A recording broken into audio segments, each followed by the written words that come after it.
Ni yma heddiw i dathlu 10 mlynedd o'r Deddf Cenedlaethau'r Dyfodol, ac dyn ni'n neud hwnna trwy goleuo'r dyfodol. Light Up the Future is a culmination of events, in person, online, for everyone to start thinking about the future Wales that they want to create. All about what are the actions we're going to take in our everyday lives, in our personal lives, our professional lives, and collectively as communities across Wales.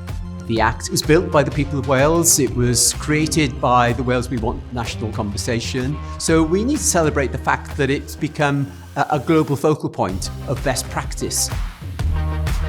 Mae'r deddf yn olygu lot I fi'n personol. Mae'n rhoi rhywbeth dyn ni gyd yn gallu gweithio tuag ato fe gyda'n gilydd. Mae wedi siapio fy'n gwaith sut dwi'n mynd at pethau yn y gwaith trwy ceisio meddwl yn hirdymol, ceisio ystyried be fydd effaith fy'n gwaith I ar llesiant diwylliannol, economaidd, amgylcheddol a cymdeithasol.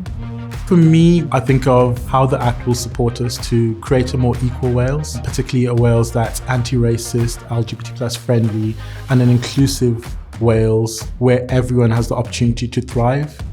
My quality of life will depend on this Act, but it's not just me, it's people around me. So I think of people around me when I think of this Act, and I think of how they'll be affected by it and how I want them to be affected by it and how I can do something in support of that.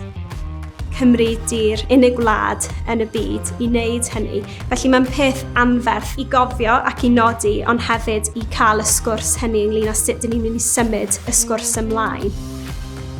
My hopes for the future of the Act is more people being aware, championing the Act across all areas and pockets of Wales, and we can think about our impact on the world, how we leave it in a better place than we found it. It's been so inspiring to be here today, to meet people who are working tirelessly to deliver on the Wellbeing of Future Generations Act. So it feels like a coming together of different generations, of people in all different sectors to think about being bolder in terms of the actions that we take in order to leave Wales in a good shape for our children and our grandchildren.